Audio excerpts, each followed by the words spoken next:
Olá pessoal, boa tarde. Sou Isaías Gabriel, bolsista voluntário do projeto LPT Acadêmico, que está promovendo a segunda edição do Seminário de Letramento Acadêmico. E em nome do professor Ribamar, eu quero agradecer a presença de todas e todos e quero agradecer também pela participação de vocês, desde o dia 9 de novembro. Então, para encerrar o evento hoje, nós teremos duas palestras. A primeira com o professor Carlos Mometti, da USP, e a segunda com o professor Nikolaj, que será mediada pela professora Danielle Rêgo.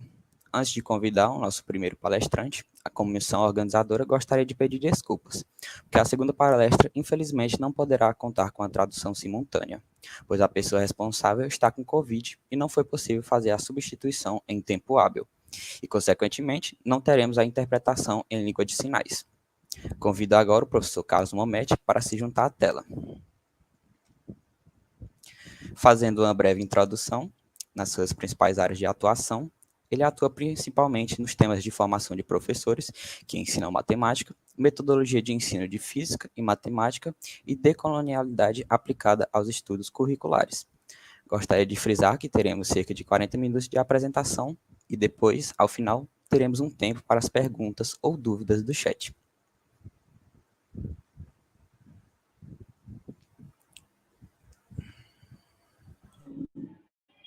Bom, olá, muito boa tarde a todas, a todos, sejam muito bem-vindos, muito bem-vindas. Eu agradeço inicialmente pelo convite aí da organização, esse evento maravilhoso, um evento muito importante, um evento que nos enriquece muito.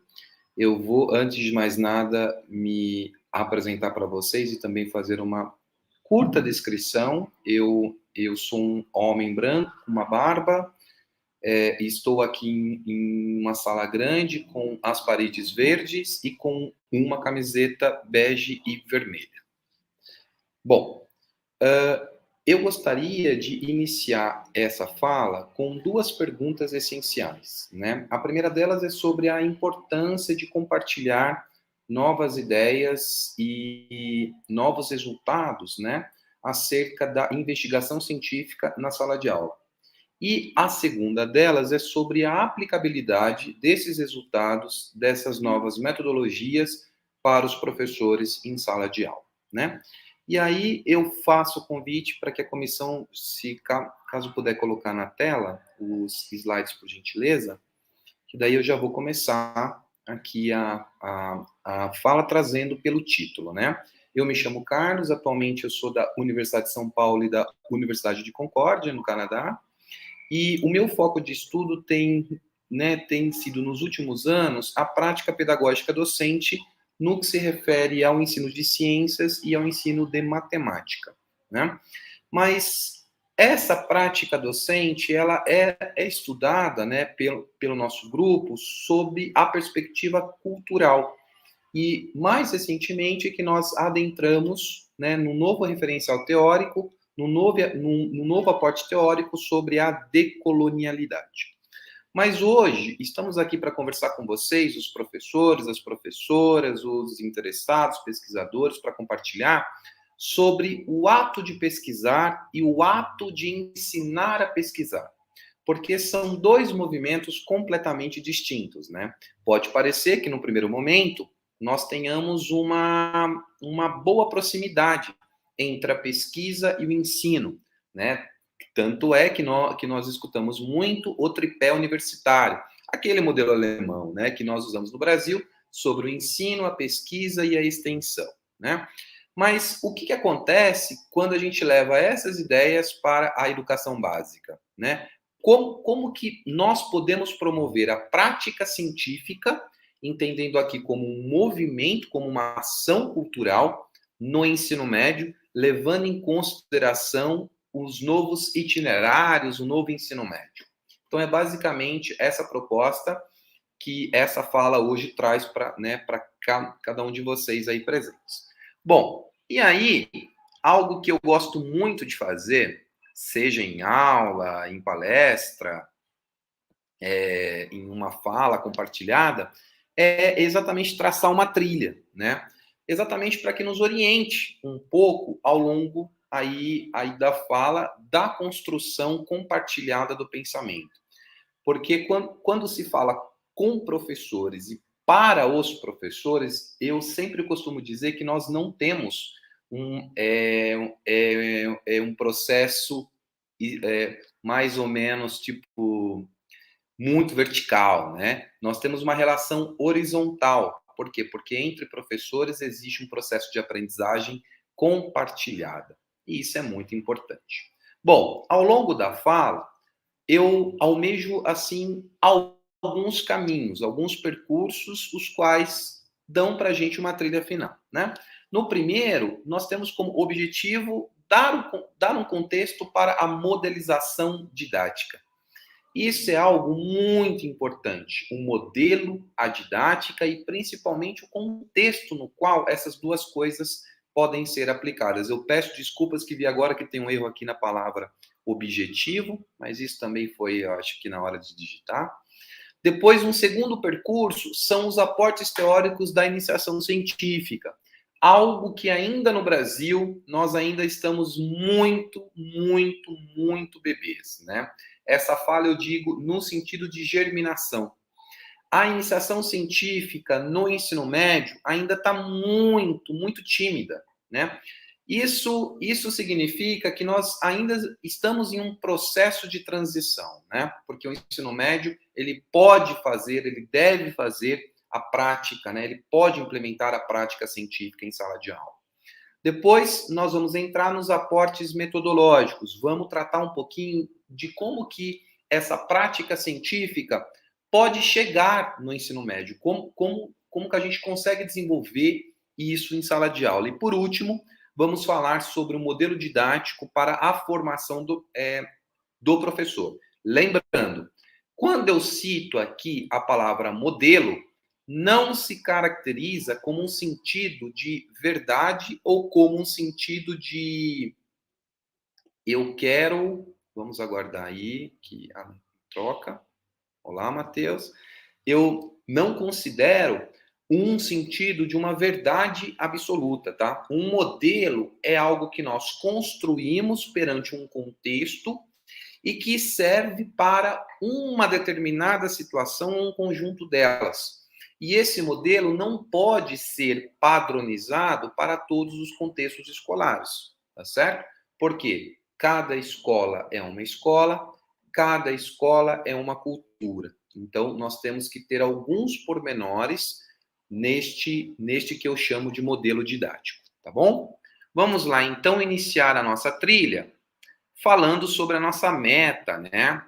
Qual é uma meta? Que foi exatamente esse o convite que eu agradeço muito professor que encaminhou um convite. Eu fiquei muito contente, muito feliz, porque dar mesmo que seja pequena contribuição no campo do ensino médio, hoje é algo que nos alimenta em termos de pesquisa, né?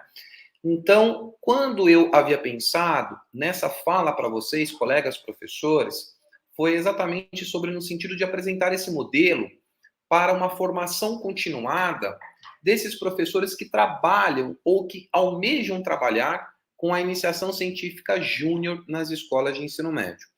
Aqui eu não trago destaque para a escola que seja pública e ou privada, tá? Mas que sejam escolas, instituições de educação básica que atuam no ciclo do ensino médio, tá certo? É claro que tem alguma influência, é claro que se formos levar em conta as considerações de uma escola privada, uma escola pública, cada uma tem as suas particularidades, mas aqui nós vamos focar no modelo em si e não no contexto do público e ou privado, tá certo? Bom, então vamos seguir agora para o nosso ponto, que seria o contexto para a modelização.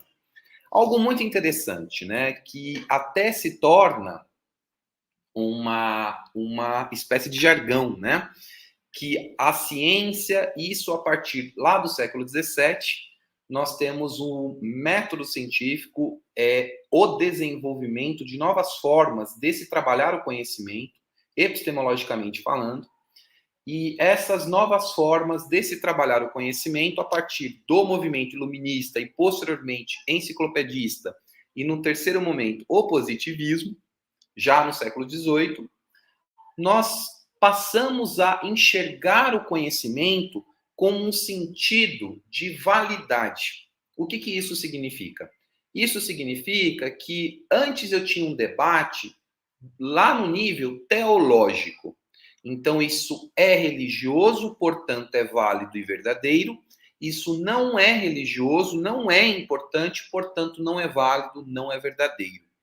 Quando nós adentramos no século XVII, o século das luzes, e já partimos para o século XVIII, há um rompimento, há uma quebra nesse movimento da construção científica. E isso é fundamental, por quê? Porque a sociedade ocidental, isso também é muito importante levar em consideração, porque ainda há culturas que constroem as ciências a nível teológico, lembrando que não se trata de uma espécie de paradoxo. Então existe uma religião e, portanto, esse conhecimento ele não é válido. Lembrando que a construção do conhecimento vai depender da base epistemológica que você segue, tá? Isso é muito importante. Quando a gente entra nesse novo século, nós temos a obtenção de conhecimento voltados para uma aplicabilidade. O que isso significa? Isso significa que o conhecimento ele vai ser útil enquanto ser um conhecimento verdadeiro, enquanto for um conhecimento verdadeiro, né? Eu estou aqui tratando sobre as concepções positivistas, né, lá do século XVIII. E aí nós temos uma mudança no paradigma. Qual é essa mudança? O conhecimento ele passa a ter valor. E esse conhecimento enquanto valor, ele passa a produzir mais cultura e, portanto, uma forma social de organização. Por isso que se nós pegarmos do século XVIII, lá do século XIX, com a primeira Revolução Industrial, ainda no século XVII no final, início do século XVIII, a segunda Revolução Industrial e o desenvolvimento de novas formas de produção, nós temos aí uma mudança drástica no que diz respeito ao nível social. Então, o contexto para modelizar, ele sempre vai ser embasado nessa característica de método, validade e verdade, tá? Hoje, por exemplo, nós estamos no mundo contemporâneo, estamos discutindo sobre um mundo de pós-verdade, né? Mas o que seria essa pós-verdade? Sempre quando falamos de um período histórico, estamos falando de um contexto, e esse contexto envolve um movimento. Então, ele é mais ou menos para darmos uma espécie de categoria para a gente pensar, tá? Não seria uma afirmação propriamente dita. Então, quando a gente leva isso para o nível acadêmico, nós temos o surgimento das primeiras escolas superiores de engenharia. Na França, por exemplo, a França napoleônica, a França de Napoleão, investe muito nesse campo educacional. É um investimento que produz principalmente a parte naval. Então, esse investimento em tecnologia vai começar a partir dessa implementação de uma ideia de método. Mas o que seria esse método, né?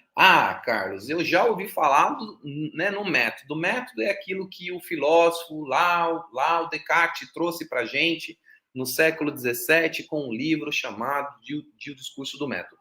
Também. Mas esse método que eu estou usando para vocês, que eu estou citando agora, é um passo a passo. É o como produzir um conhecimento de modo que, em um dado contexto social, ele possa ser reproduzido, né? E aí nós temos alguns debates. Quais são esses debates? O primeiro deles é a questão de verdade, que é algo que nós estamos passando e passamos muito nos últimos anos, sobre, por exemplo, a ideia que é um debate, a discussão da Terra ser plana. Existe ainda uma leva de pessoas que defendem a Terra plana. Isso é colocar a ciência em xeque? Não a ciência, mas as ideias e os resultados que ela nos trouxe. Isso é uma tentativa de mudança de paradigma. Isso caracteriza exatamente aquilo que nos caracterizou lá no século XVII e no século XVIII. Depois, um segundo ponto importante sobre a modelização é a formação continuada dos nossos professores. Por quê? Se nós analisarmos o Brasil a partir dos anos de 1960, principalmente pós-golpe militar, nós tivemos no Brasil muito investimento internacional no campo do ensino de ciências. Por quê? É claro que o golpe militar, obviamente, que teve um respaldo norte-americano, porque estávamos em plena Guerra Fria, nós tínhamos que defender um modo de produzir esse conhecimento que fosse alinhado com aqueles padrões capitalistas ocidentais. Então, a introdução de materiais internacionais e a sua tradução, num segundo momento, para o português, nos levou a uma incorporação de método internacional desse fazer, desse produzir o conhecimento. E, obviamente, que isso chegou no campo educacional, no campo lá da formação de professores. Então, entre as décadas de 1950 e 60, os nossos materiais, por exemplo, eram todos focados em experimentos. A experimentação era o foco. Então, a produção das ciências nesse período era voltado para esses experimentos. Entre a década de 1970 e o começo da década de 80, nós temos uma mudança de paradigma educacional que vai colocar em debate a aprendizagem do aluno. E esse movimento é fundamental, por quê? Porque é exatamente o movimento que vai alinhar as ideias do construtivismo, ou também chamado de construcionismo, para a produção do conhecimento científico. No final, lá da década de 80, início da década de 90, nós temos a evolução para um pensamento desenvolvimentista. E isso significa que o conhecimento ele tem que ser voltado para a produção tecnológica. E aí há um resgate desse sentido de utilidade.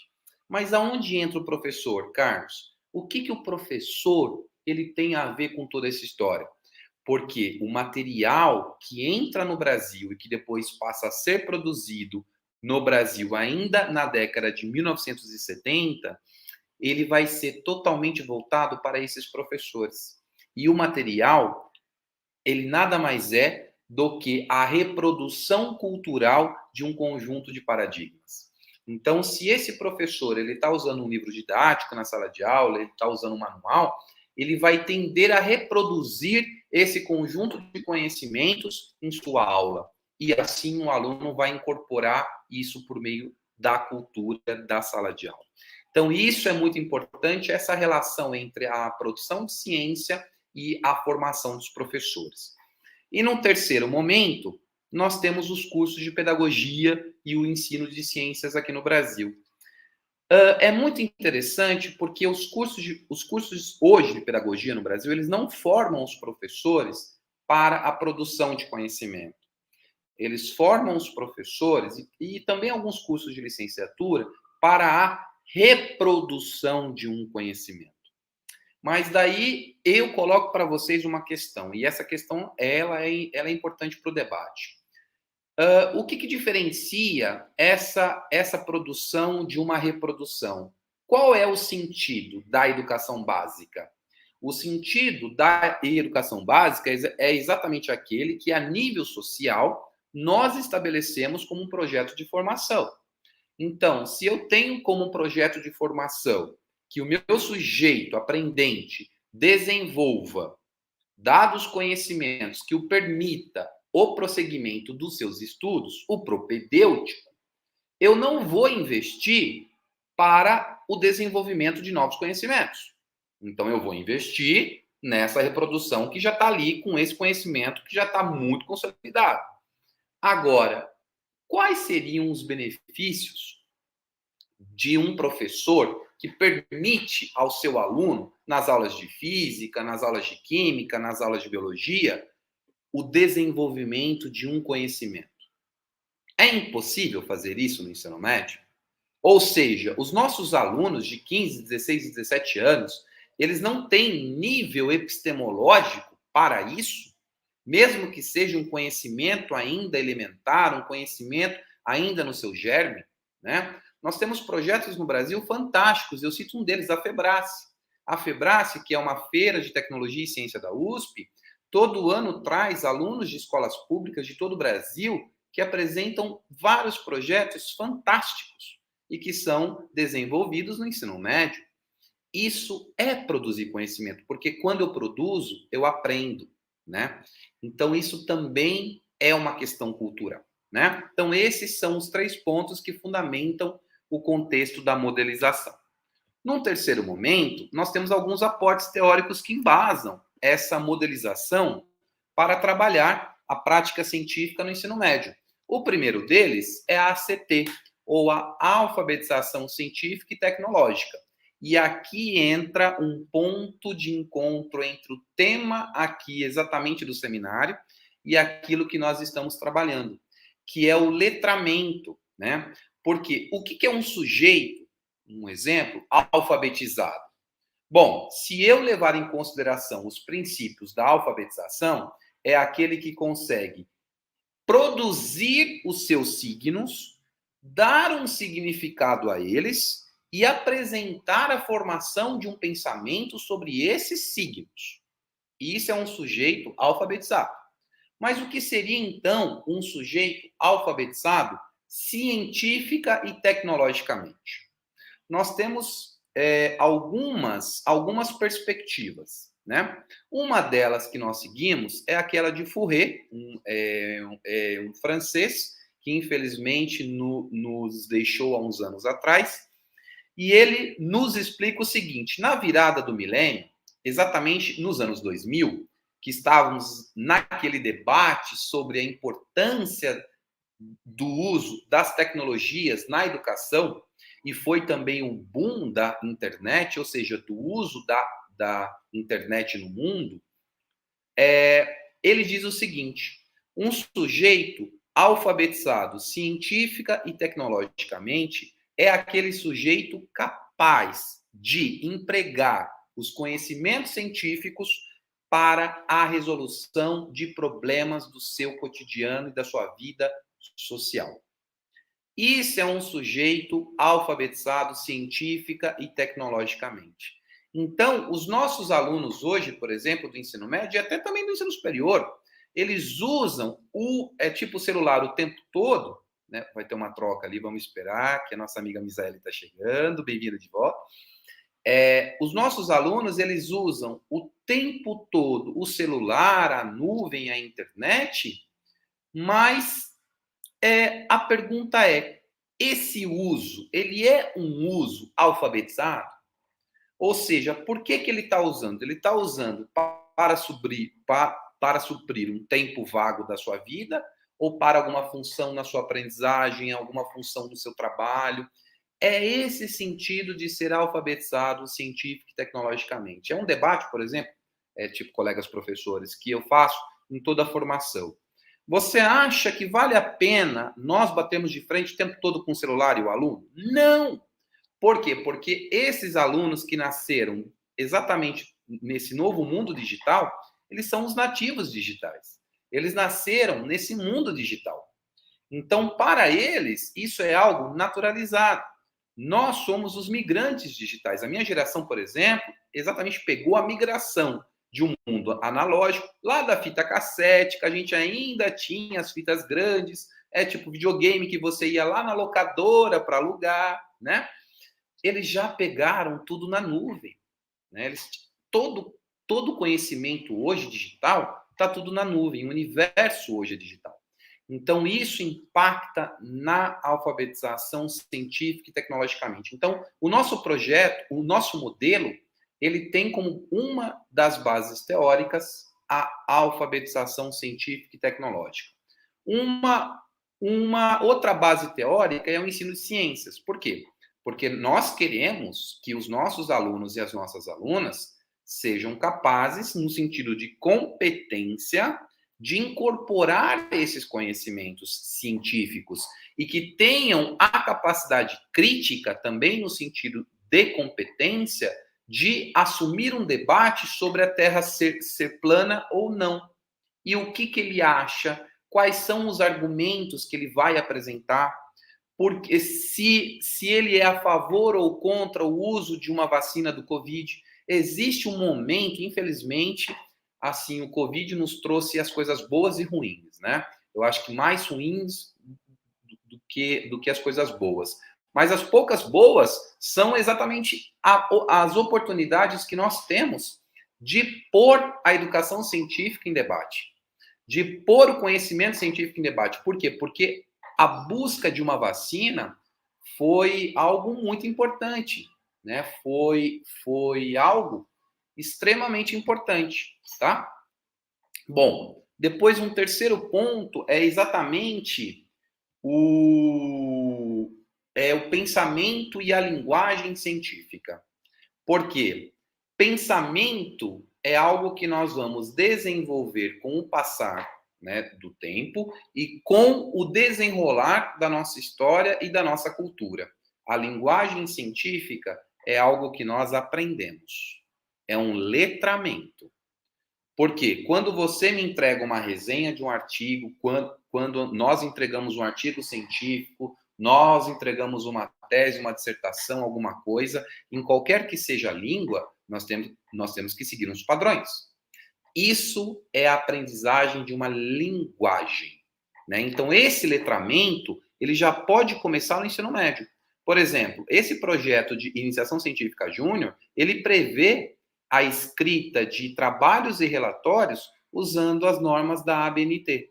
Nós já estamos ensinando para esses alunos o que ele vai ser cobrado lá na frente. Como que ele vai escrever um trabalho? Como que ele vai desenvolver um trabalho, né? Depois nós temos os currículos dos cursos de pedagogia no Brasil, e aqui também faltou dos cursos de licenciatura. Porque quando eu fiz a licenciatura, por exemplo, há uns aninhos atrás, uns bons aninhos atrás, eu sentia falta disso. Eu tive métodos disso, daquilo outro, mas na verdade eu nunca parei para estudar um caso de como levar a ciência para a sala de aula. Eu nunca parei para analisar um caso de como que nós podemos fazer os modelos matemáticos já nas aulas de física.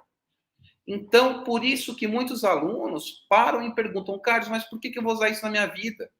É o argumento mais utilizado, inclusive, de professores, às vezes, né? Por que eu vou usar isso na minha vida? Por que eu preciso aprender física? Imagina que para eu ir lá, tipo, sacar o dinheiro no caixa eletrônico, agora usar o wireless lá, num contato com cartão de crédito, eu pago uma conta encostando o cartão. E isso não é física? Isso não é, assim, não traz uma importância? Então, a falta de sentido também depende da falta de formação. Então, se eu não tenho a formação, eu não tenho a construção de sentidos. É a mesma coisa que perguntar, por que eu preciso aprender história? Qual é o argumento usado para não se cometer os mesmos erros do passado no futuro? Mas a gente acabou de passar aí por um período que nos lembra muito do passado, né?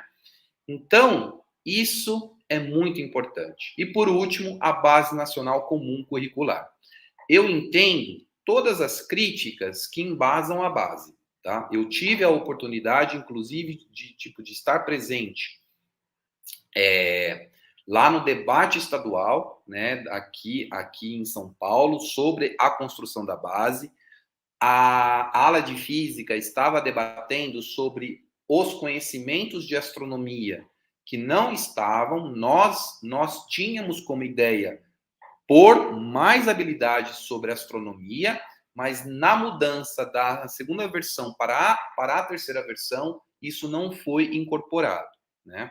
Então, a base, por exemplo, ela tem muita ausência de astronomia. Você pega o ensino médio na base nacional, você tem as áreas, que são as ciências da natureza, você tem energia, que são poucas coisas que... Olha só, a energia é um dos temas que perpassam todas as áreas científicas. todas. Você pode trabalhar energia em qualquer que seja a área científica, inclusive em humanidades. A Europa, nesse exato momento, está passando por uma guerra e eles estão passando por uma crise energética. O Brasil já teve muitos momentos de racionamento energético. E isso não é um assunto importante para a gente trabalhar a educação científica? Olha a oportunidade, onde entra a estratégia política, onde entra a gestão de um aluno que hoje conhece o problema da falta de energia e a sua relação com a pobreza de um país. E aí vem uma grande questão. A África é um dos continentes com abundância de recursos naturais. Por que lá não chega, então, o desenvolvimento se tem como ter fontes boas de energia, né? Então, essas questões, elas perpassam a educação. E isso começa num projeto de iniciação científica, tá certo? Bom, já encaminhando aí para o nosso modelo, eu trouxe para vocês esse modelo, né? Qual é esse modelo didático? A partir de um colégio piloto, tá? Nós implementamos esse modelo didático para a formação dos professores e para a inserção dos projetos de iniciação científica no ensino médio. Então, esse modelo didático para o uso dos projetos de iniciação, ele está construído em 3 eixos, que é aqui o eixo da esquerda, que é a rosinha, o azul e o verde, tá? O primeiro eixo são os aspectos teóricos, que é exatamente isso que eu acabei de explicar para vocês. A alfabetização científica e tecnológica, o estudo da ciência, a tecnologia e as suas relações com a sociedade e, principalmente, as concepções que basam a formação dos professores, tá? Opa! O segundo eixo é esse azulzinho aqui, que são os aspectos metodológicos. Por quê? Porque todo modelo tem que ter um aspecto teórico e tem que ter um aspecto metodológico, né? E nesses aspectos metodológicos, nós incorporamos aquilo que o Fourier já nos propõe nos anos 2000 sobre a metodologia de ensino por projetos, dando maior especificidade para as ilhas interdisciplinares de racionalidade. Para quem tiver mais interesse nesses trabalhos de Fourier, nessas ilhas interdisciplinares, escreve para mim um e-mail que eu envio para vocês. Nossa, nós temos muito material sobre como trabalhar esses projetos com o ensino médio, tá? E por último, nós temos o eixo 3, que são os aspectos operacionais. Porque uma coisa é pensar o projeto, né? Lembrando que projeto é sempre uma antecipação de um futuro que não aconteceu. Uma segunda coisa é eu implementar esse projeto, né? Então, como que eu vou implementar esse projeto? Esse projeto ele é implementado em 2 fases. A primeira fase tem que ser com os professores. Por quê? Porque se o professor ele não entende o caminho, ele não tem como auxiliar os seus alunos, tá? E até porque o professor ele faz parte do processo de aprendizagem, não é só ensino. Quando a gente fala ensino-aprendizagem, não é aquela díade que faz a separação, ensino é professor e aprendizagem é aluno. De modo algum. O professor ele tem que estar inserido tanto no ensino quanto na aprendizagem. Isso é muito importante. E depois a gente tem uma iniciação para a escrita científica. Por quê? Porque quando eu vou compartilhar uma ideia com o meu par ou com o meu colega, eu preciso seguir um padrão para que nós dois tenhamos a mesma compreensão da ideia que se quer explorar. Por isso que nós temos um letramento científico. Por quê? Porque um artigo científico ele tem que seguir umas regras, porque senão a gente não fala a mesma língua sobre aquela temática. E o que dá a validade para a ciência? A discussão em pares. Quando você escreve um artigo e envia para um periódico, esse periódico encaminha para 3, 4 revisores. Porque esses 3, 4 revisores que são os pares vão avaliar se esse conhecimento que você produziu faz parte de um conjunto de práticas aceitáveis na sua comunidade. Então, a questão de verdade, a gente não trabalha assim na ciência. Aquele que diz que ciência só traz a verdade é mentiroso, porque a ciência só trabalha a validade. E por isso que muda, e que bom que ela muda, né? Mas nós temos uma linguagem específica, e essa linguagem é a literácia científica, ou o letramento científico. E a fase 2, como que eu vou implementar isso? A primeira coisa é o planejamento da escola. Eu preciso inserir os projetos na escola. Então, eu vou pegar o primeiro ano do ensino médio, vou trabalhar, sei lá, o Covid, tá? E o que eu quero? Então, eu vou usar essa turma com essa temática. Ou eu vou separar em pequenos grupos, no máximo 3 pessoas, ou um trabalho individualizado. E aí eu vou desenvolver o projeto seguindo uma metodologia específica. Qual é essa metodologia? Aquela que eu acabei de falar para você, de uma ilha interdisciplinar de racionalidade. Ou seja, quando nós aplicamos isso em 1 ano e meio, em um colégio piloto, nós tivemos alguns resultados. E esses resultados foram bons e ruins, né? Grande parte deles, bons. Assim, alunos que hoje, inclusive, estão na universidade, que hoje, inclusive, estão desenvolvendo os projetos de iniciação científica na universidade. E que hoje esses alunos conseguem ler um artigo científico em inglês, sem ser fluente em inglês, né? Por quê? Porque isso dá para se começar no ensino médio. Dá para a gente fazer essa prática científica no ensino médio. Mas isso exige tempo, disposição e planejamento. Se eu não tiver um planejamento, não tem como produzir isso. Isso é fundamental para o colégio.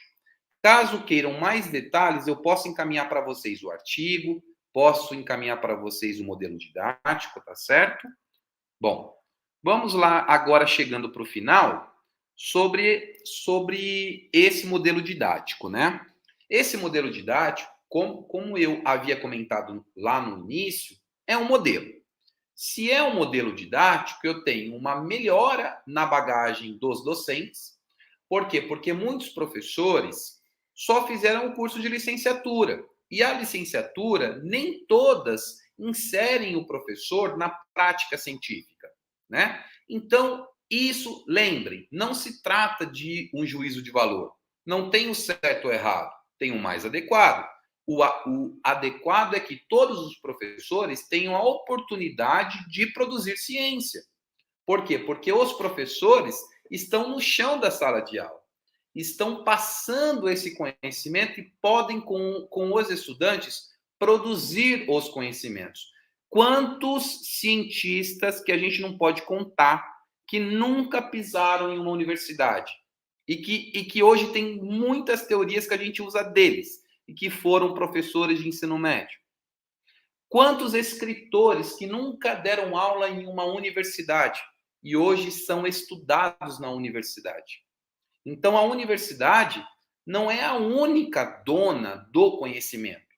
Ela é um dos locais de produção e circulação do conhecimento. Mas a escola também é um local de produção e circulação. O que muda? O nível. O nível de exigência, o desenvolvimento epistemológico, tá? Mas a escola, ela precisa produzir. Por quê? Muitos alunos não aguentam mais aquela aula que você fica giz e lousa. Agora, quando se traz um projeto, a conversa muda. Eu vi isso em muitos colégios, em muitas escolas, aqui no Brasil, na Itália. Então, isso é muito legal, tá?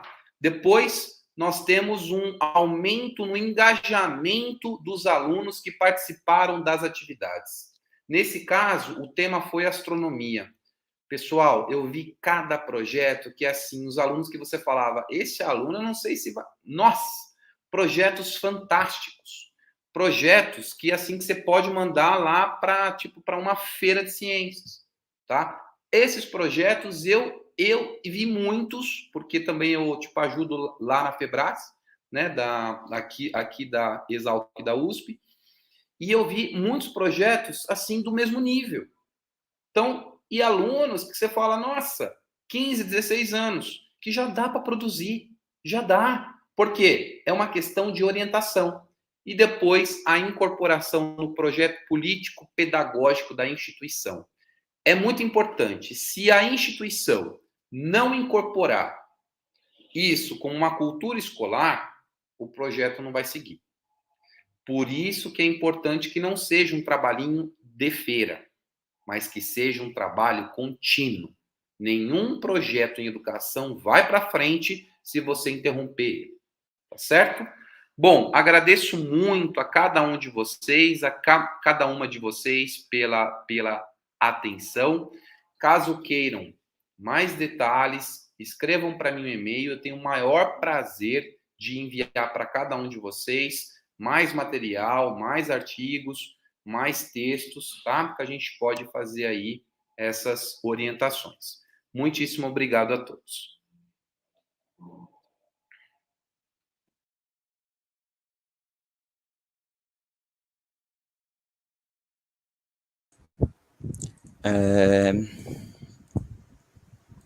Bom, primeiramente eu agradeço pela belíssima apresentação, professor Carlos. E agora iremos partir para os comentários ou dúvidas. Começando por mim, eu gostaria de comentar sobre a importância que tem sido participar de um projeto de pesquisa e extensão, sendo um estudante do ensino médio. Logo de cara eu percebi o abismo de conhecimento que eu iria encontrar e encontrei em relação à esfera acadêmica. Mas por participar das ações propostas pelo projeto de extensão, eu lentamente percebi que minha oralidade, escrita e conhecimento acerca dessa esfera acadêmica foram se expandindo. Isso ao meu ver, é de suma importância ser promovido no ensino médio. E indo agora para os comentários do Sandro Alves, ele diz que vê uma das dificuldades para a cultura de produção científica no ensino médio é não ser concedida a carga horária para o professor poder se dedicar, diminuindo a sua carga horária em sala. Você pode comentar sobre. Isso daí, Isaías, é algo muito interessante. É tipo, primeiro, pelo seu comentário, né? A oralidade, a apresentação. Esse modelo, ele tem dois momentos. Um deles é sobre apresentar e o segundo deles é o compartilhar. Porque o projeto de iniciação científica, a circulação de ideias é fundamental.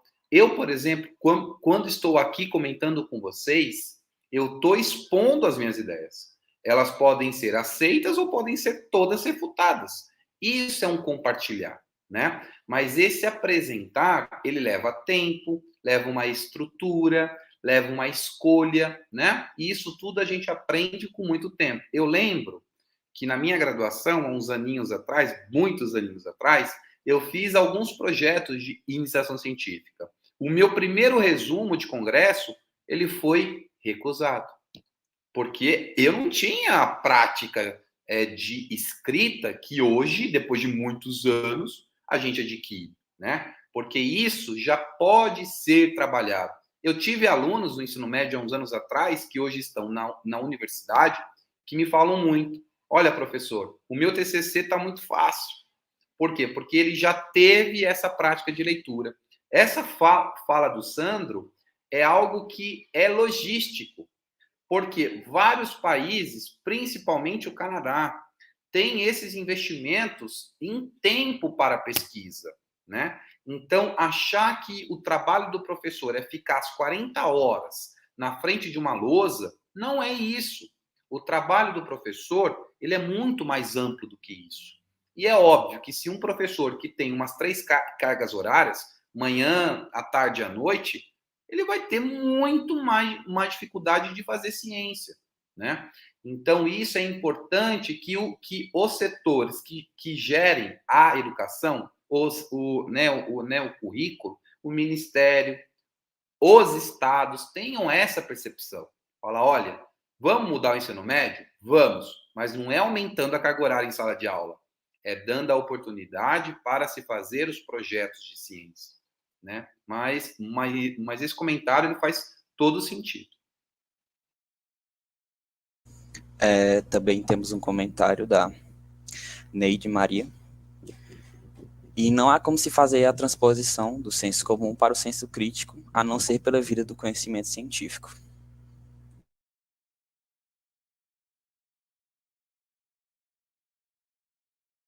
Isso é verdade. Isso é verdade, e essa transposição, ela é muito difícil. Pode parecer que não, mas ela é muito difícil. E aí eu cito o Valar, né, tipo canadense. Essa transposição, ela só se faz tendo a apropriação de um conhecimento e da linguagem. Porque quando eu falo com você, eu estou transformando um conhecimento pronto em uma outra forma de conhecimento. Mas essa transposição é o grande desafio de todo professor. Pois eu acredito que não há mais alguma dúvida ou comentário. Só a galera tá pedindo aí o e-mail e agradecendo essa ótima palestra. Eu gostaria novamente de agradecer pela palestra maravilhosa e pela presença de cada um aqui. Claro. Gostaria também de falar que agora teremos a próxima palestra, a segunda, feita a mediação pela professora Danielle, e eu chamo ela para a tela.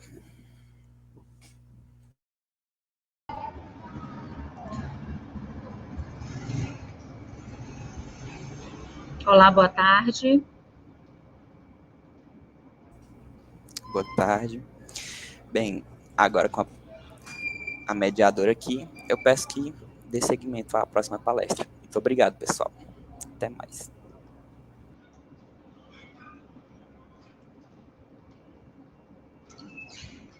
Obrigada a todos, obrigada a vocês que acabaram de participar, vocês que estavam assistindo. Meu nome é Danielle Rêgo, eu sou professora de inglês do Colégio Técnico de Floriano.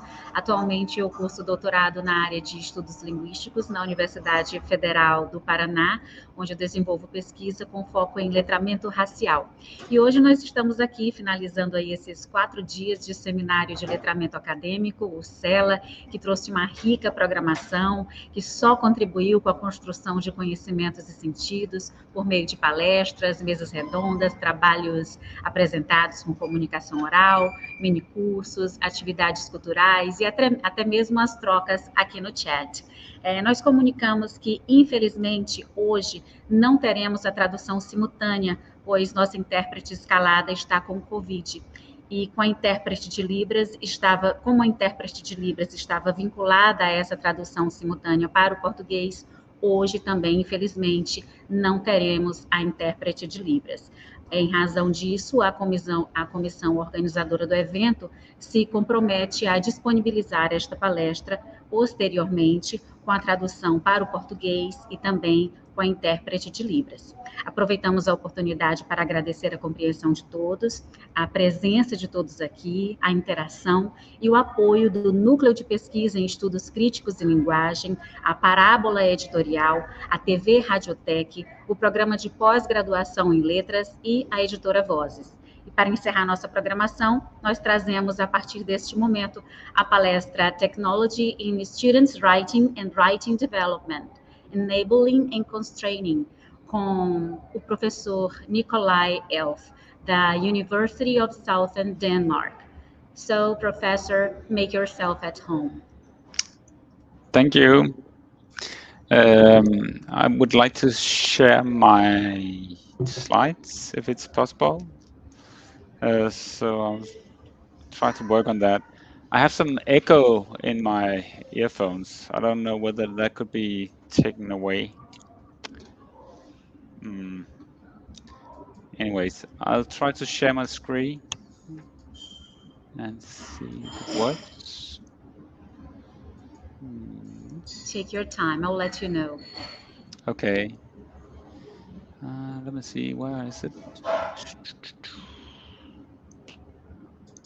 Kan du hjælpe mig?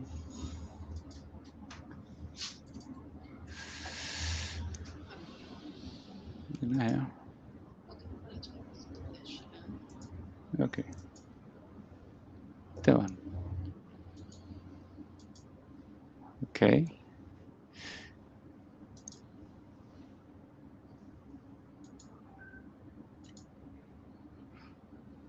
We can see them. Okay, great. Do you see my notes Yes. as well? Yeah, they can see that. Okay, so I'll First- try to first take that slide. away. No, just the first slide. Oh, do you just see my front page with the Yes, note? like the first, like the front page. Yeah, the front page without notes. Without notes. Okay. Let me see. I try to do it in the other way. Well, I think I'll handle this. Can you then see my face, or is Yes, it I only the still slides? see. Yes, I see the slides, your face and my face. Okay, because I can't see myself or your. Yes, at this moment you are like inside a hole. Exactly, yes. Again, still I have this echo. I wonder how I can avoid that.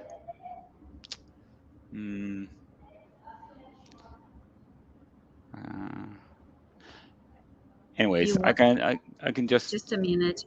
You okay. want? I'll just jump out again. Okay.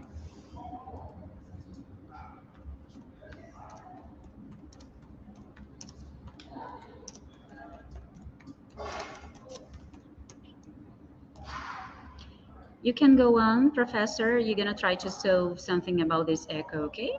Okay. Now it's better.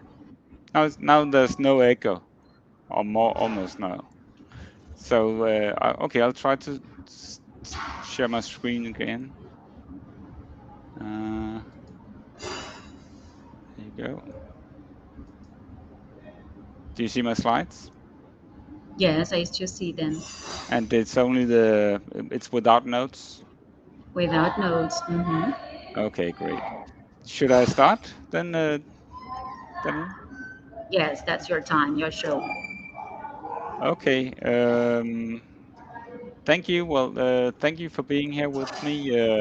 My name is Nikolaj. I'm going to speak to you about, as you see, technology in students' writing and writing development, and present some findings from the Writing to Learn, Learning to Write project that I've been part of in Denmark. And the agenda for my talk, which will last around 50 minutes, and then we'll have some minutes for questions and comments, is that, well, first of all, I just wanted to say a little bit about myself. Who are you listening to, actually? So I'll offer a short research profile of myself. And secondly, I'll talk about this project, the Writing to Learn, Learning to Write research project. And then I'll dig into a sub-study within that project, a case study, which was called Technology in Students' Writer and Writing Development, focusing on how technologies both enable and constrain students' writer and writing development. So that's the agenda for today. So who are you listening to? First of all, I'm a writing researcher, of course. My topic is writing. And I've been part actually of a world-scale international society for the advancement of writing research for a couple of years now, and also participating in conferences taking place in Colombia, among other places. So that's one of my identities, you could say. I've been contributing to several volumes, including the ones that you see on your right sort of section of the page. First of all, this book called Writer Identity. And then secondly, there's a volume that came up called Understanding Young People's Writing Development, with the subtitle Identity, Disciplinarity and Education. That's sort of a report of the project that I'm also talking about. And then finally, in recent years, I've been working on international perspectives on writing curricula and development, focusing on the Danish curriculum and how that how the similarities and differences compared to other countries' curriculums, including New Zealand, the US, and even Brazil. So that's sort of part of my writing research identity. I have also another identity, which is a quality in teaching researcher, and this is linked to my engagement in the Nordic Center of Excellence for Research on Quality in Nordic Teaching. Here I'm working with 70 colleagues in Nordic countries to sort of clarify what we might mean by quality in teaching. And this also, of course, taps into questions of writing quality in many ways, and I could come back to that later.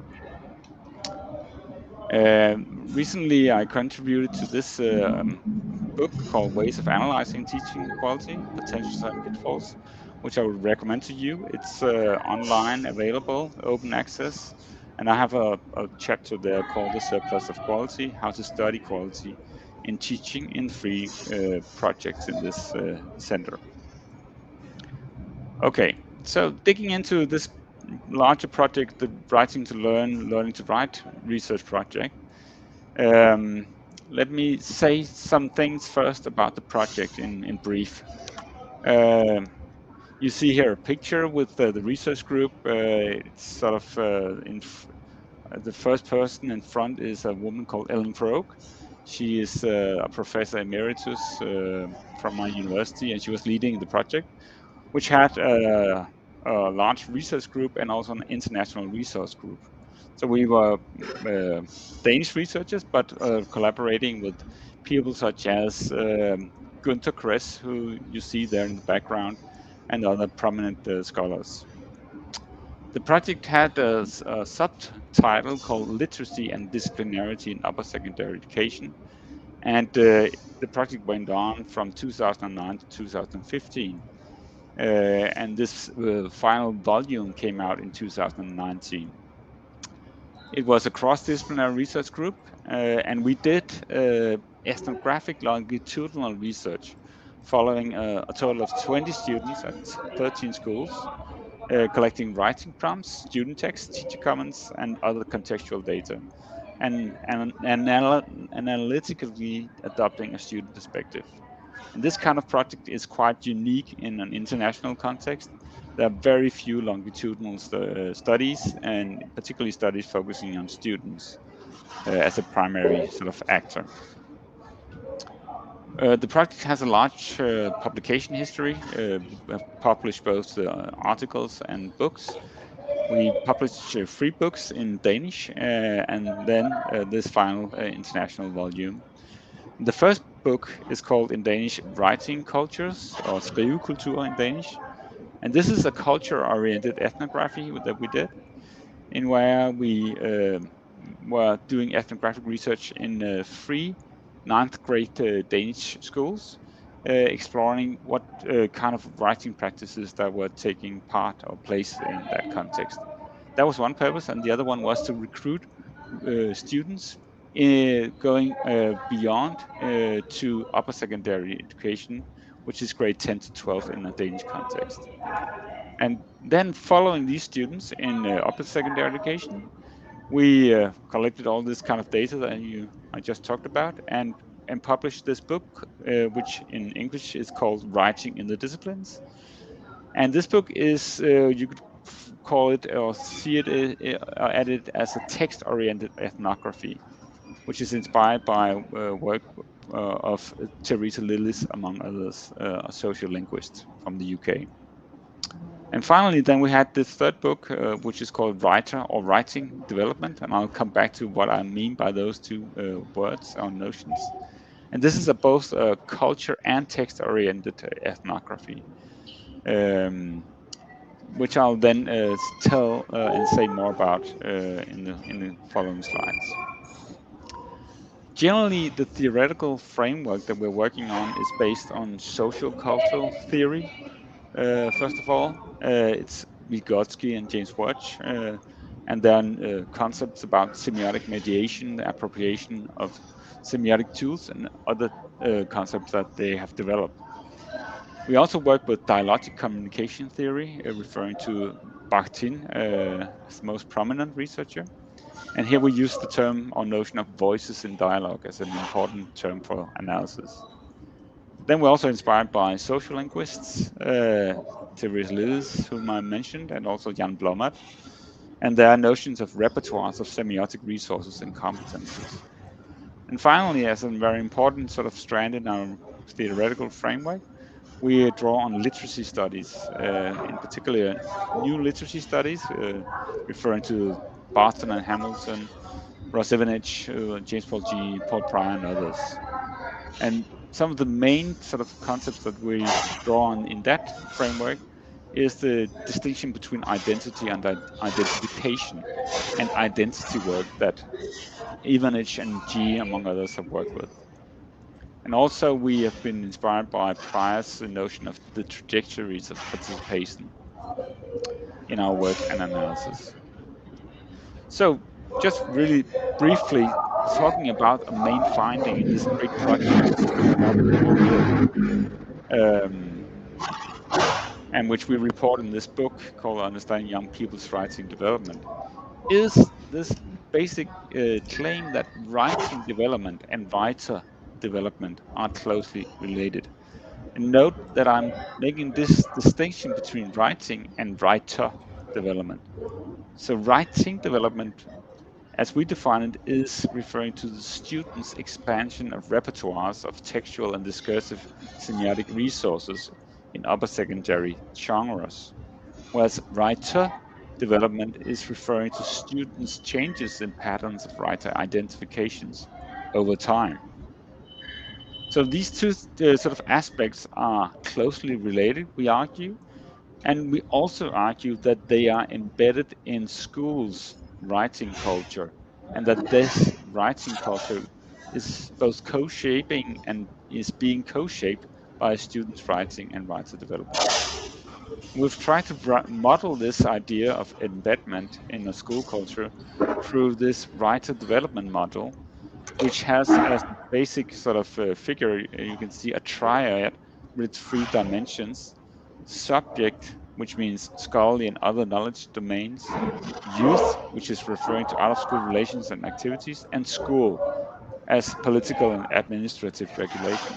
And these 3 dimensions are sort of co-shaping what you see in the middle of the model, which we call the writing event here. And this writing event is any kind of writing utterance, writing production that you could find as a note, or writing a student assignment, or the teacher writing something on the blackboard. And we then argue that this writing event is both co-shaped and co-shaping 3 different kinds of practices and cultures, writing cultures.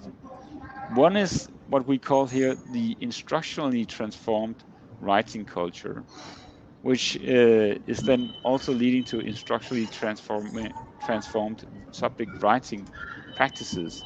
So patterns of writing in particular subjects. This is, of course, co-shaping the writing event.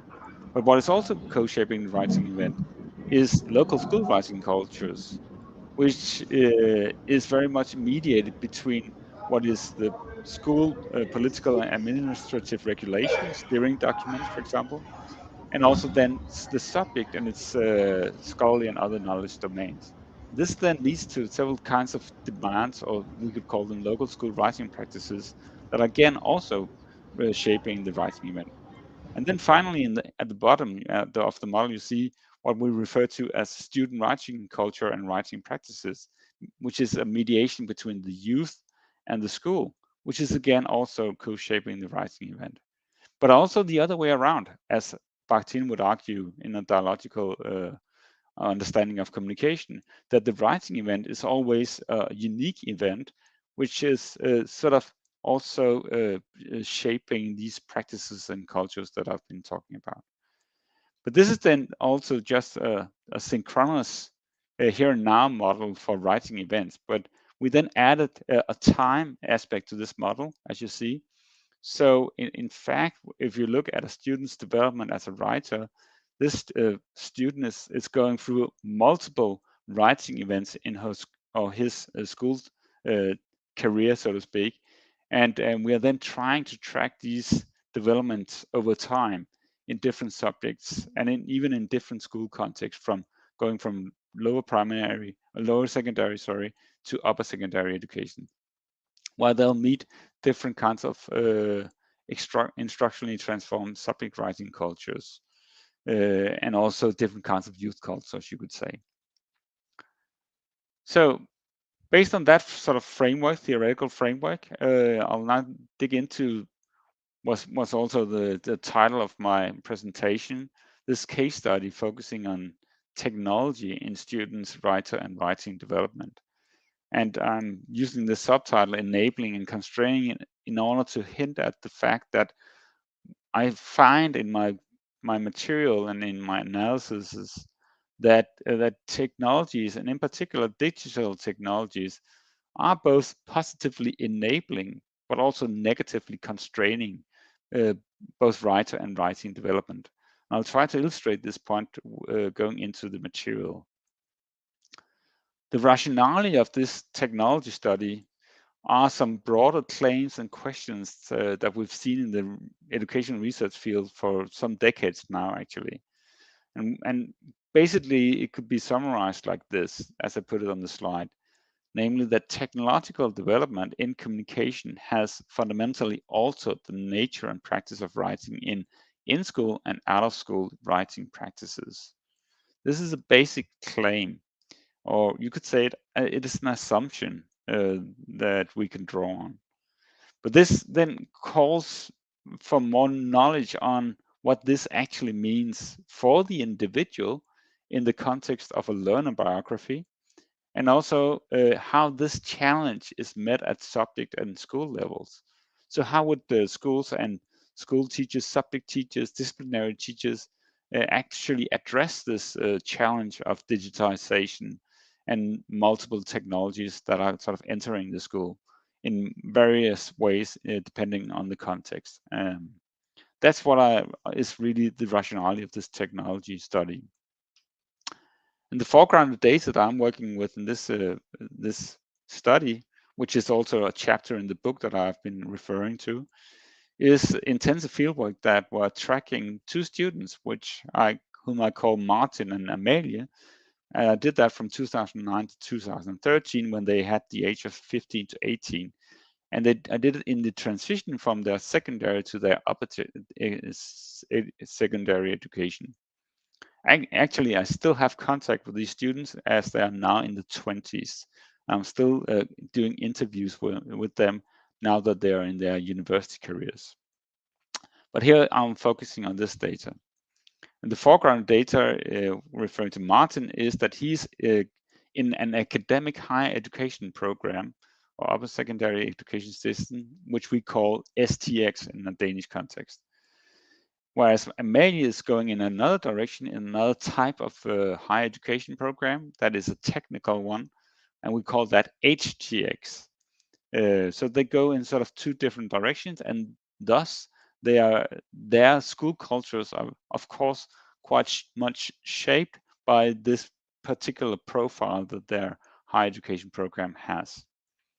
And just to give you an idea of the amount of data that I'm working with, for Amalia, I had 27 whole day observations and field notes, and that produced 248 writing orders and 171 student texts and 16 interviews, summing up to 567 minutes. And then I also collected documents, and it was similar for Martin. So it's quite a lot of material, of course.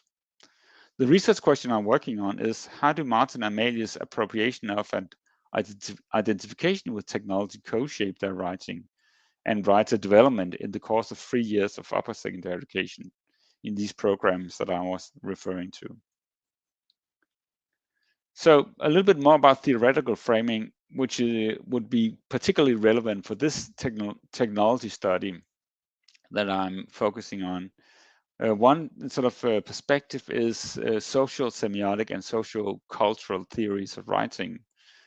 I have some references there. Of course, there's Vygotsky, but also Kress, Birch, Ivanich, also Burgers and Ivanich, and Carey Jewett, among others. And some main points from this sort of framework is that writing development is looked at as an appropriation of mediating multimodal tools. And secondly, that writer development must be seen as changes in patterns of identification. Now, thinking a little bit about how to work with the data and analyzing them, I'm drawing on some concepts from Paul Pryor, among others, who speaks of patterns of participation. And here he is referring to the idea that students are positioned by and positioning themselves in relation to writing technologies. Also, I'm inspired by a book by Andrews and Smith called Developing Writers in the Digital Age, where they argue that in the complex digital age of teaching and learning, student writing and writer development is expectedly, as they put it, idiosyncratic yet pattern. So in a sense, it's unique, but on the other hand, it's also similar to what others do.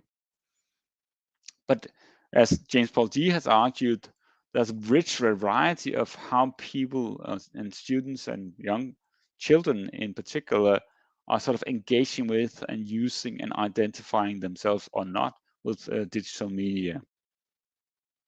So when I was working with this data, I used some search strategies in the data, focusing on technology that have been used to identify patterns of Martin and Amelie's appropriation of and identification with technology.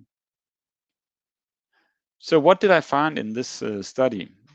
Well, some of the main findings of this case study are that in both cases, Martin and Amelie actually experience an increased and intensified use of digital technologies in writing practices of their two upper secondary schools. Also, I would argue that in both cases, I find that technology co-shapes Amelia and Martin's ongoing construction of writing and writer development. And both students try to appropriate the way subject-specific writing practices, so to speak, orders them to use technology as part of subject-specific writing practices. So one example could be that students are asked to visually experiment in science as a subject in both analog and digital 3D environments. In the case of Amelia in HTX, or to visually draft a geographical phenomenon in geography in Martin's case. However, my point is also, and I'll try to illustrate this, that in terms of identification, both students also come to position themselves more or less critically towards the digitally oriented writing culture, being particularly critical about digital technologies. So emphasizing this final point, I'll first focus a little bit on Martin's case. Martin's case, I've given it the title "Going Analog," which is of course a sort of a comment or a reference to the idea of young people and adolescents going digital in the 21st century. He does the opposite in a way. So Martin's construction of his own writer development over time has two phases, I would argue. Or he has two orientations, as Theresa Lillis has put it, of his own writer development over 3 years. There's a first and a second half of upper secondary education in his sort of identity construction. In the first phase, covering the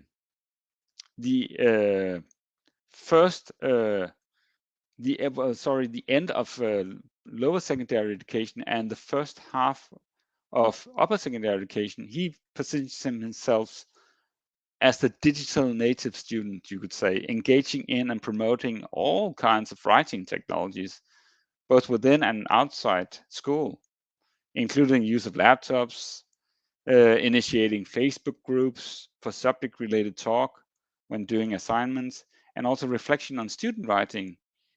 He's also visualizing practices and having a lot of fun and playing a lot with digital technologies, including gaming during school time. The second phase then is quite different from this.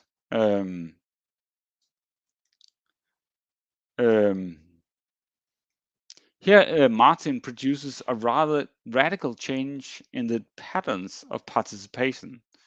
Martin chooses to opt out, you could say, from any further digital use in school. He does not suddenly bring his computer anymore, and in that sense, he goes analog. For example, when taking notes. So as you see, there's really a big difference here in what is going on in Martin's development as a writer and in his writing development also. And I can try to give you just a glimpse of how that might sound in Martin's own words. And here are two illustrative excerpts from the late phase interviews with Martin that I do with him in the last year of upper secondary education. So the first quote goes like this. He says, "Now things are improving. Now that I take notes by hand, it helps me remember," he says. So he argues that going analog is actually supporting his acquisition of knowledge, including him being able to remember what he has been taught. The second excerpt is a small dialogue between him and me. Martin says, "I warmly recommend to the world, don't bring a laptop to school." Well, okay, if we really do find a way to use it in a clever way, it may be a useful tool, he says. And the interviewer, which is me, then says, "Okay, yes, so what would it take to make it a useful tool for you?" I ask him. So here we see that Martin has become a preacher in a way, a missionary of anti-digitalization in school writing practices for the benefits of his learning biography. Going analog was the most important advice he got throughout school, he states. On the other hand, he does suggest a reminiscence of his past identification with technology, in particular digital technology, admitting that there may be useful ways of using digital tools, but not for him. So in a way, I believe or argue that the question remains, in fact, for a broader discussion, what would it take to make technology, in particular digital technology, a useful tool for student writing? Could it, or should we revise initial claims on technology and writing and writer development? Moving into Amalia's case, I've given her the sort of the title, Becoming Critical in Aesthetic Ways. And I'll try to explain what I mean by that, looking at some broad findings and then going a little bit more into detail. First of all, I find that in the transition to the technological upper secondary education context that Amalia is part of, Amalia experiences a shift into a technology saturated writing culture. As an observer, I saw laptops, for example, all over in classrooms, which was quite different from what I had been observing in secondary education. I don't know what the situation is in Brazil, but in Denmark at least, the situation is more or less, or was at that time in 2010, 11, 12, that lower secondary education, there was very few computers, whereas in upper secondary education, as you see here, in particular in this technical upper secondary education program, it was saturated with digital technology. So all subjects in this education program permanently and systematically integrate digital technologies.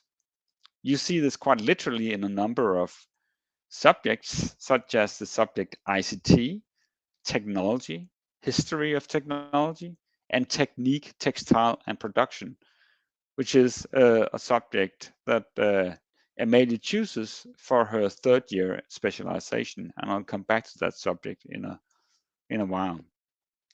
Now, what I'm interested in here is actually how does Amelia then appropriate and identify with this technologically saturated writing culture? The rough answer to that question is that although Amelia is relatively indifferent towards digital technology, she does attempt to seriously appropriate and engage in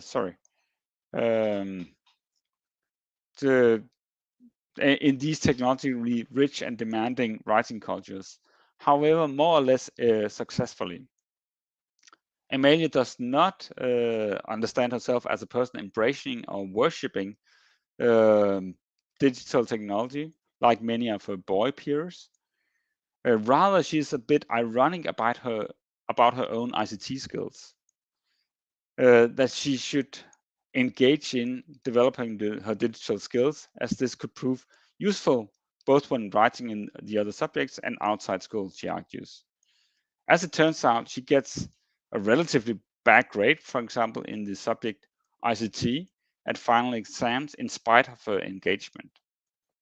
So consequently, after year one, based on her such rather ambiguous experiences of attempting to appropriate and identify with technology, but not being able to be acknowledged for it, she starts to develop, I would argue, a more critical and also a more aesthetic, as I put it, stance towards technology use within subjects and more broadly at the HTX school. So in the following, I'll focus on how this may look like and develop as we move into Amelia's third year in HTX. And in particular, I'll focus on this subject called Technique, Textile, and Production, which was an optional subject that she chose.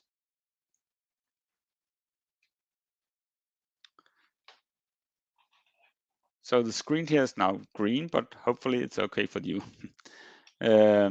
So what I'll show you now on this slide are some excerpts of semiotic resources related to writing events that Amelia engages in the subject Technique, Textile, and Production.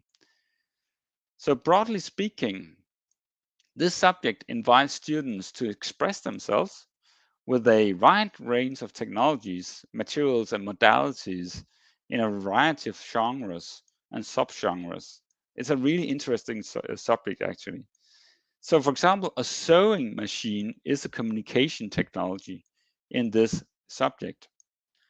To the left here, you see an example of a subgenre referred to as a mood board, which is a typical subgenre of assignments for rather big project reports that students write in this subject.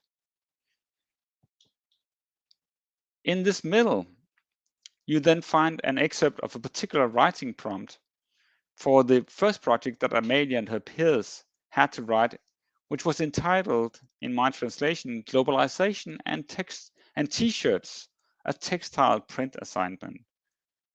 When analyzing the assignment, we find that it is a very complex assignment, which requires the writing of a number of multimodal subgenres, including the mood board, and also an analysis of target groups, the design and actual production of a T-shirt, and also an individual written reflection on the project. To the right then, you see an excerpt of how Amelia's group responds to the T-shirt assignment in writing. It's a report comprising 15 pages. Here, Amelia and her peers appropriate the subject's particular writing practices, you could say, focusing on the mood board on this particular page. What I find particularly interesting here is how Amelia and her peers reflect on the design of the mood board in the text below the picture. The text states that, as I put it here, our mood board attempts to describe the nerdy HTX type who values both science subjects and a personal interest in computer games. End of quote. So the voice of the authors here, including Amalie, is actually both critical and creative, I would argue. Amalie and her co-authors explain that they will appropriate resources for designing a t-shirt for a group of nerdy peers at school whom they don't actually identify with. They are not part of the group identity, and they would not wear the t-shirt themselves, but they acknowledge that many students at their school would. When I compare this writing event with others that Amalie engages in, it appears that Amalie uses the writing event as an opportunity to reflect on her own writing and writer development, actually. In a more theoretical perspective, I would argue that for Amalie, this t-shirt design writing event, and more broadly the subject, technique, textile, and production, offers a possibility for selfhood, as Ross Ivanich would put it, for her to create a both critical and creative distance towards a school writing culture that she does not really fully identify with and finds problematic and wishes to challenge in some aspects, maybe even change. So backing this interpretation, it is interesting to look at how Amalie reflects on writing this particular project. And this brings me to a interview I did with her after having written the assignment. So here you find a quote in which Amalie positions herself and reflecting on the design, the t-shirt design assignment. She says, quote, "All in all, I find that this has been an exciting and alternative project which gave us the opportunity to get away from the computer and the boring writing of reports that we've done so many times. Instead, we were invited to get out and become creative, both in Photoshop, at TECO, which is a professional school for textile production, and when we had to present our product at the stand." So the critical tone here towards the school's writing practices, including technological practices, is evident. However, another and more positive tone acknowledging alternative aesthetic and productive writing practices related to technology within this particular subject is also found.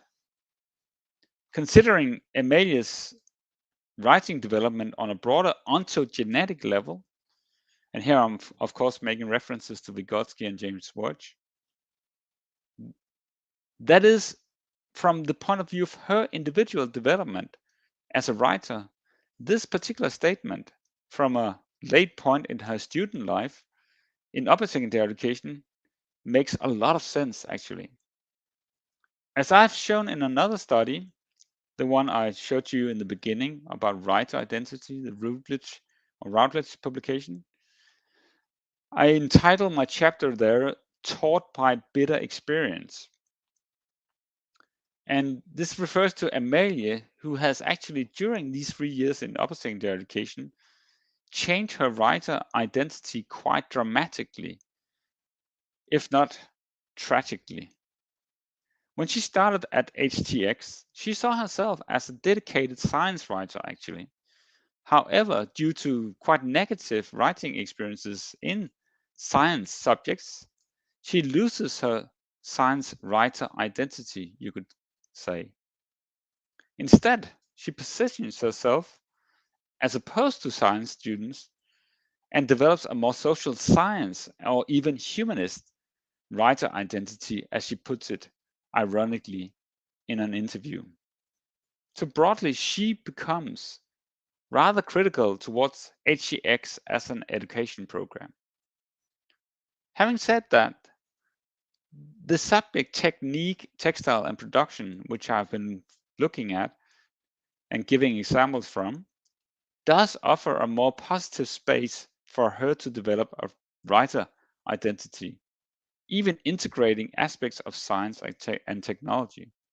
In this subject, she is able to express with insistent agency and a well-developed self-awareness a wish to develop herself as a disciplinary writer, appropriating technology in creative, multimodal ways she identifies with, both in HTX and beyond school.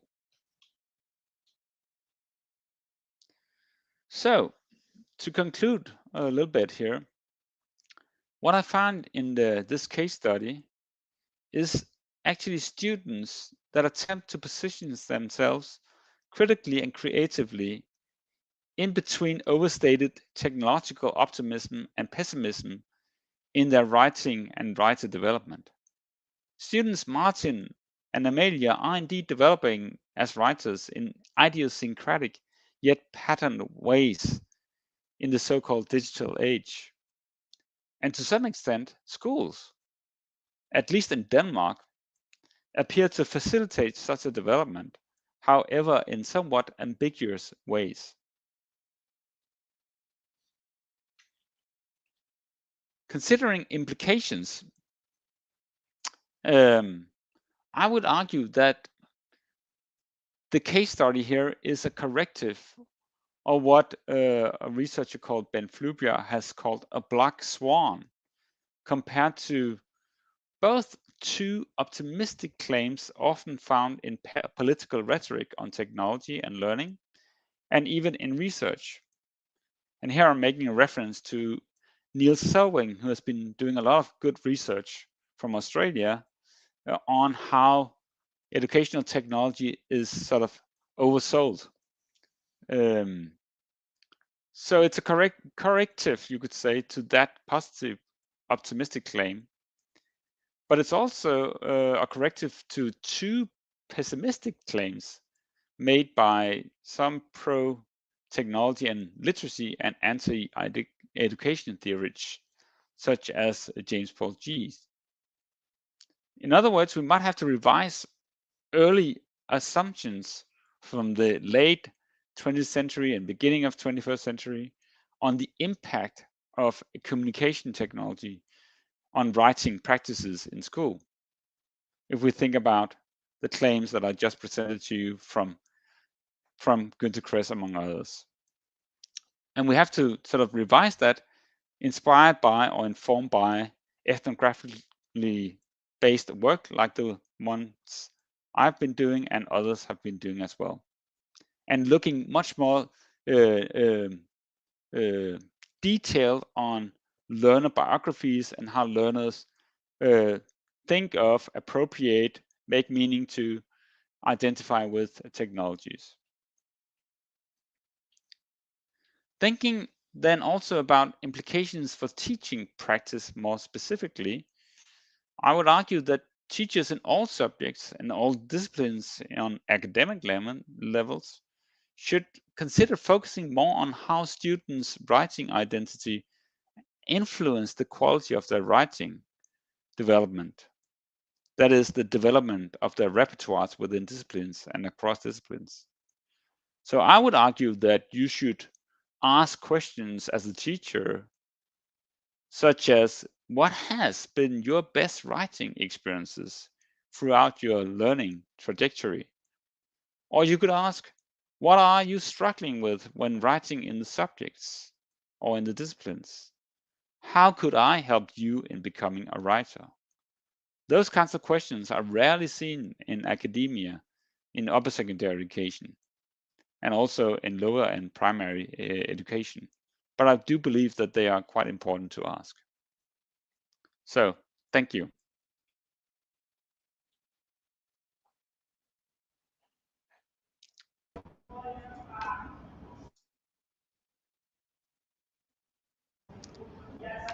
I wonder whether there are any questions now or comments.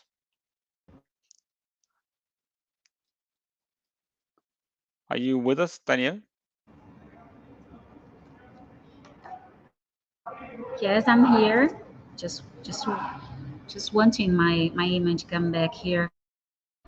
I was thinking about your questions, Professor, because I'm still a teacher. And you had some question for us teachers. And the last one, how could I help you becoming a writer? And I'm also having problems with writing, with my writing development and with my writer development. Now I learned the differences. But what about this question? How could I help? How could I help you, my student, becoming a writer? And I can't stop thinking that I live in Brazil, and I know your specific topic is linked with technology, but I can't forget that here in Brazil we have a great number of people who live in a vulnerable situation, social and financially talking. So people who don't even have access to internet, to technology, and so it's another kind of challenge to deal with this disability of writing. Yes, to teach them how to write, to develop their ability. So how could I help them? Oh, Dani, you can help them just like the teachers helped them in the past when we didn't have technology, when we didn't have computers. Okay, but I was born in this between, in the middle of this everything that came with technology. So it is still a challenge. Can I just comment on So that? good questions we brought to us. Yes, so if you have some answers, Well, because today the we helped us to think how help them to do with technology, but the question now is without technology. yeah, but I fully acknowledge that, and that's actually why I quite much emphasize, you know, the contextual sort of shaping of writing and writing cultures, right, and also writing developments, because it's very, very different what you have sort of resources, right, whether it's analog or digital. But the irony is, in a way, that whereas some ICT sort of prophets would argue that, oh, now you have to take in all these digital technologies, then the case study of Martin that I showed to you is actually turning it around, saying that you don't need the digital technologies in order to be able to develop as a writer and developing your writing sort of competences. So even though you're in the Amazon and only have a pen and a paper, you can still become a writer. And you can very much still, as a teacher, help this student becoming a writer, even in the digital age.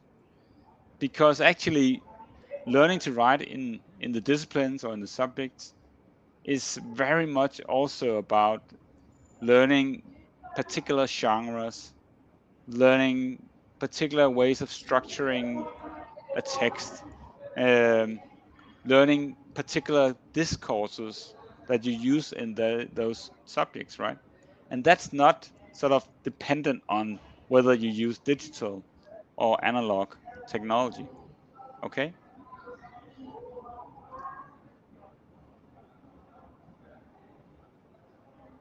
Mhm.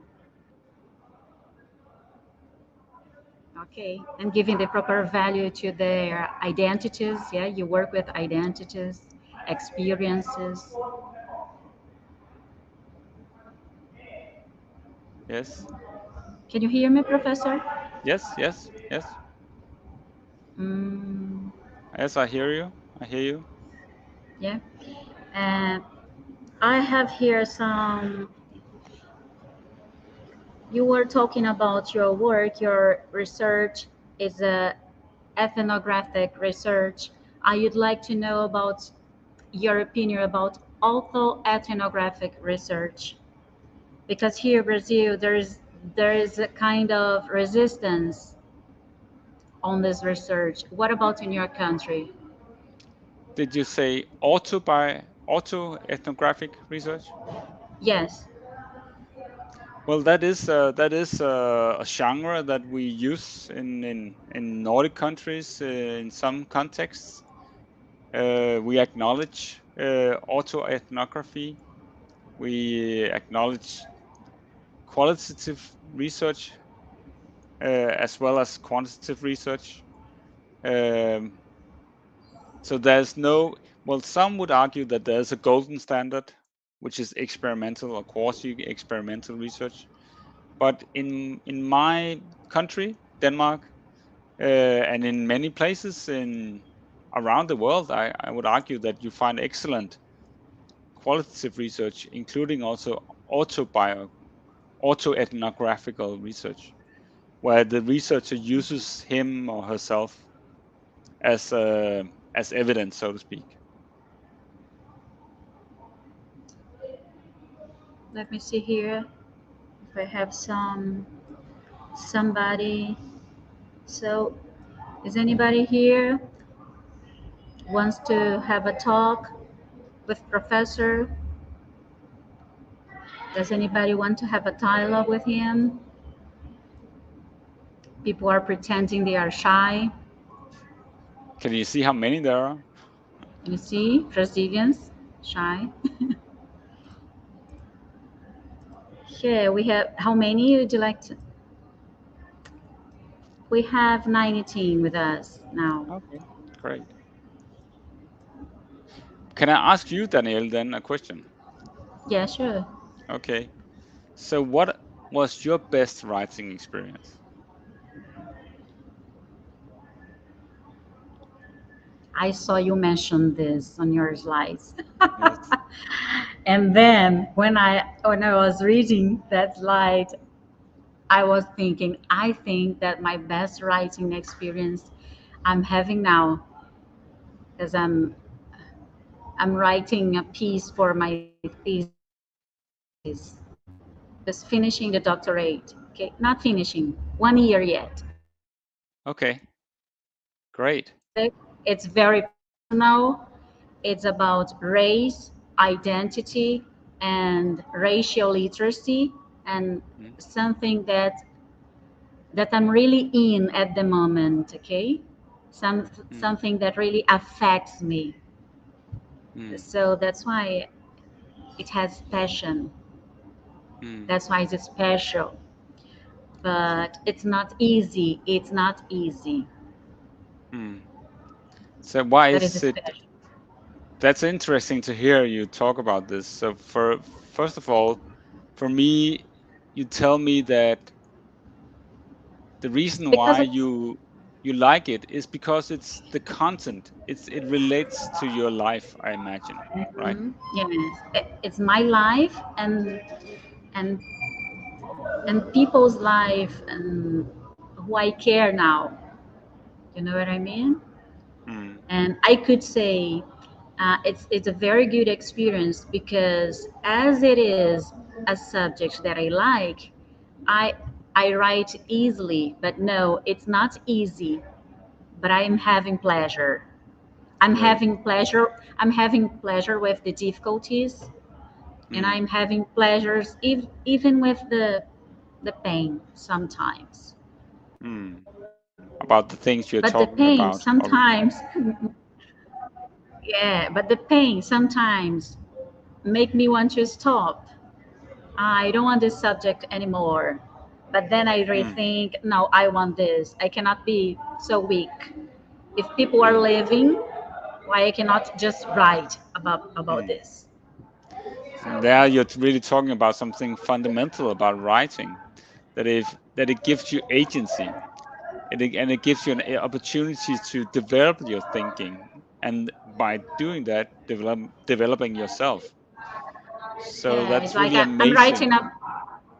writing about justice. So I think I have a reason to write.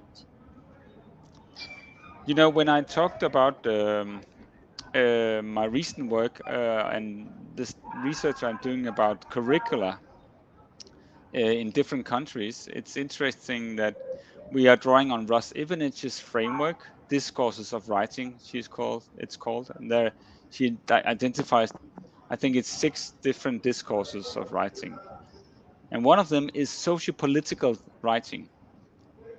and it sounds to me as if you are engaging in socio-political writing, which is actually quite rare. If you look at the curriculum, for example, in Denmark and other countries, it's not something that the curriculum emphasizes. Students should be allowed to express themselves with a sort of socio-political voice. But I'm really glad to hear that you are able and allowed to do that in your sort of position now. What is the subject that you're sort of writing within, or the discipline you're writing within? It's about racial literacy. Okay. That makes a lot of sense then. So I was a student, now I feel like it's another citizen coming. So I'm in the process of becoming. And this process, there's no end for this process. We'll be always becoming. So Professor, I'm very thankful for this class, and thankful for your presentation here in this event. And unfortunately, we have to say goodbye to you. And I say thank you in the name of everybody who organized this event, and that I hope to have you in another opportunity to talk more about writing, to write another stories, to talk more about technology, identity, and other topics you are in and you like to share another contents, okay? It's been a pleasure being here with you. Thank you very much. Well, thank you. So thank you, and then obrigada quem ainda está por aí, obrigada pela participação de vocês, obrigada pela interação. Eu agradeço em nome de toda a comissão organizadora, agradeço mais uma vez a todos que fizeram parte desse evento. De qualquer maneira, eu agradeço ao apoio do Núcleo de Pesquisa em Estudos Críticos de Linguagem, a Parábola Editorial, a TV Radiotec, ao Programa de Pós-Graduação em Letras e à editora Vozes, a todos vocês que se inscreveram, a todos os palestrantes que compartilharam com a gente aí seus conhecimentos e seus afetos. Um grande abraço e boa noite. Tchau, tchau.